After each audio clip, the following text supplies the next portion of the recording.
Magandang araw po sa bawat isa. Nandito po tayo ngayon sa Super Health Center ng San Mateo kung saan po ipinopost nila sa kanilang platform sa social media para po sa mga libreng bakuna katulad po ng anti-rabies at ang mga vaccination po na makukuha nating libre dito po sa lungsod ng San Mateo. Kasama ko po sila Christina Abigail Abilino. JV Anok. At Justin Cholo S. Balisang kasama ang ating videographer Raven Zaldua. San Mateo, isang bayan na matatagpuan sa probinsya ng Rizal. Mula sa isang munting pamayanan, ang bayan na ito ay umusbong pa ng umusbong dahil sa mga karatig nitong syudad tulad ng Marikina at Quezon City.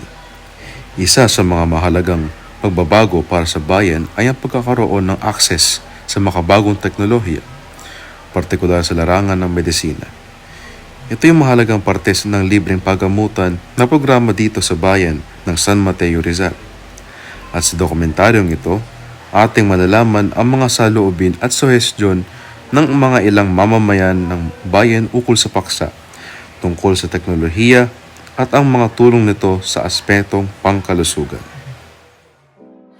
sa tingin niyo po ma'am, paano po nakakatulong yung computer sa pag-i-store ng data information ng mga pasyente? Kasi para sa amin, kunyari, for example, na wala yung hard copy nila ng mga record ng kanilang anak, makikita na namin dito na naka-store na mayroon na silang record. At the same time, hindi na po kami mahirapan sa pagpo-profiling ng kanilang details at tuloy-tuloy na po yung pagproseso para diretso na rin sa doktor at ma-check up agad. Sige po ma'am, maraming salamat po. So since nagkakaroon na po ng mga libreng vaccinations katulad ng anti-rabies at yung mga programa po sa mga buntis, at iyong palagay po ba is kailangan po nating suportahan yung mga ganitong programa? Yes po, kailangan din talagang suportahan kasi unang-una nakikinabang din talaga yung natin, yung mga kababayan natin na dito sa San Mateo, lalo na yung mga mahirap sa buhay, yung mga naghihikaos, kailangan din nila ng mga at ganitong mga serbisyo galing sa Municipal Health Office under ng local government po natin. Kasi nakikinabang lang ba yung mga sa anti-rabies pa lang, tas hindi lang sa mga buntis, no. Mayroon din kasi tayong libreng bakuna sa mga babies natin, yung nangangailangan ng mga proteksyon, mga bagong panganak na baby, 0 to 1 year old is binabakunahan ng libre sa center. Tapos dito naman sa animal bite, katulad niyan, anti-rabies po, no? Minsan anti-tetanus, binibigay din natin ng libre 'yon. At ngayon din meron din tayo yung sa HPV, yung sa bakuna panlaban sa cervical cancer, meron din. And kailangan din natin 'yun talaga kasi nga sa health kasi 'yan, importante kasi 'di ba ang kalusugan. So yung mga bakunang ganyan, hindi dapat mahihirapan yung mga mamamayan natin na bumili sa mga private na clinic or hospital.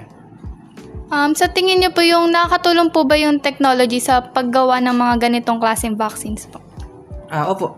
Kasi nga, kung hindi dahil sa technology, hindi tayo makaka-develop ng mga vaccines na panlaban doon sa kung ano yung usong sakit. Halimbawa, yung mga katulad nung sa mga baby, di ba po? Lalo na nung nagkaroon tayo ng pandemya, nagkaroon tayo ng COVID pandemic.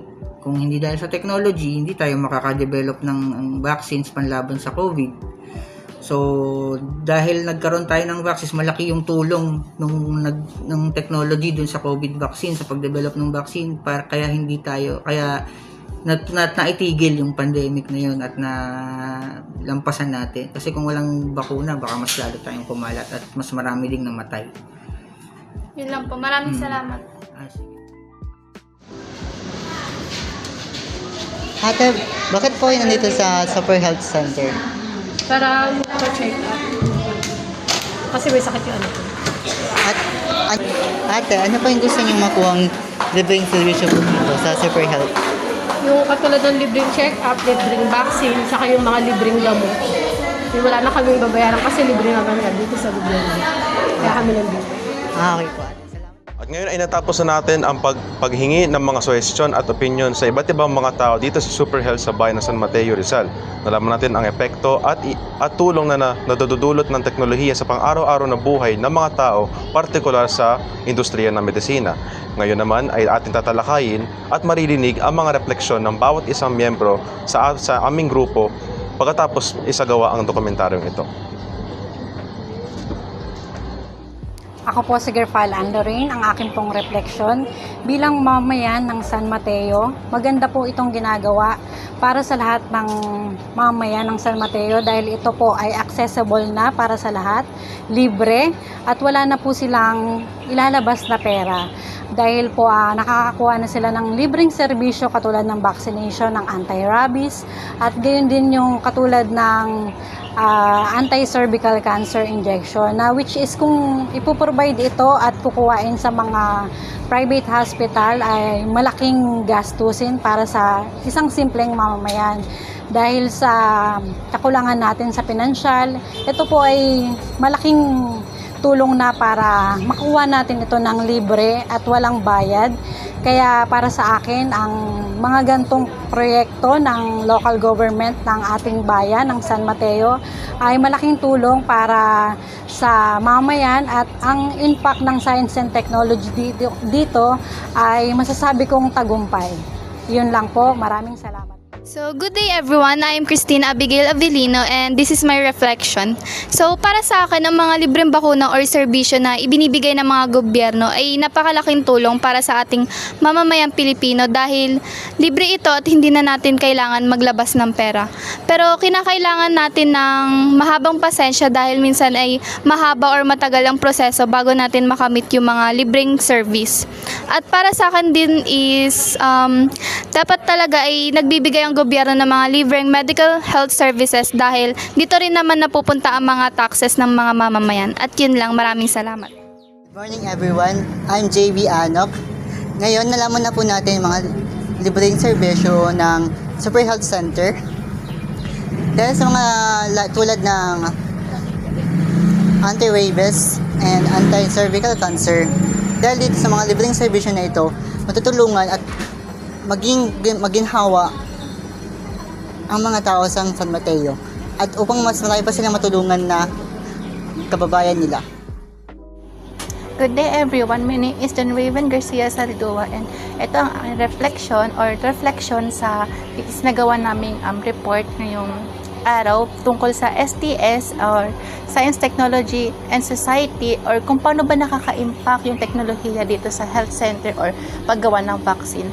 Ang aking reflection dito is sobrang laki ng impact ng technology sa vaccine or sa healthcare center mismo kasi yung healthcare center mismo is pwede silang gumawa ng Facebook or page or accounts sa Instagram or sa Twitter para maisagawa or mapalaganap yung information na may gagawin sila. Kunyari, bukas ng umaga is may free vaccination para sa mga na anuhan ng rabies or anti-rabies, maano siya, pag pinuha sa social media or sa mga online platform is mapapalaganap yung information na yun sa maraming reach, so maraming mga tao makakatanggap na yun. Hindi lang sa limited sa isang barangay kasi 'di ba dati puro chismis lang doon lumalaganap yung may ganito si sabi ni Marites may ganito daw sa barangay, ganito. So ngayon is pwede na siya makita sa Facebook. And tungkol naman sa vaccine, dati 'di ba walang mga vaccination, walang vaccine sa rabies, walang vaccine sa mga ganitong sakit na katulad ng HIV. Ngayon wala pa ring vaccine pero meron ng PrEP. Nagkakaroon ng mga ganon dahil sa technology and maraming research, maraming mga laboratories na nagsasagawa ng research para mapuksa or ma-prevent yung mga ganong sakit. Dahil yun sa teknolohiya na nag-evolve pa rin hanggang ngayon at walang katapusan ang pag-evolve ng teknolohiya. At sana tayong mga tao, responsable tayo sa paggamit ng technology at huwag natin siyang gawin or huwag natin siyang gamitin sa mga masamang gawain. Yun lamang po. Thank you. At panghuli po, ako po si Justin Cholo S. Balisang at ito po ang aking refleksyon. So, ayun po, pagkatapos po ng aming mga isinagawang pagre-report at pagtatanong sa mga ating kababayan dito sa San Mateo ukol sa larangang panpandesina at sa mga serbisyo na naitutulong sa nila ng Super Health Center, akin po na-realize at naisip na dapat ito po yung mga pinagtutuunan ng pansin ng ating gobyerno, particular yung mga tumatakbo po sa mga darating po na eleksyon. Dapat po na palawigin ang paggamit ng teknolohiya, particular sa medisina, upang mas marami tayong mga kababayan matulungan, especially po yung may mga sakit na hanggang ngayon po ay hindi pa rin nagagamot or wala pa rin treatment. At the same time, dapat po is nagkakaroon pa ng iba't iba pang mga health center din po na magsisilbi bilang extension sa mga karatig na bayan upang hindi na po dito dumayo yung mga magagaling pa po sa mga mas malalayong lugar na parte pa rin po ng San Mateo. Yun lamang po. Maraming salamat po.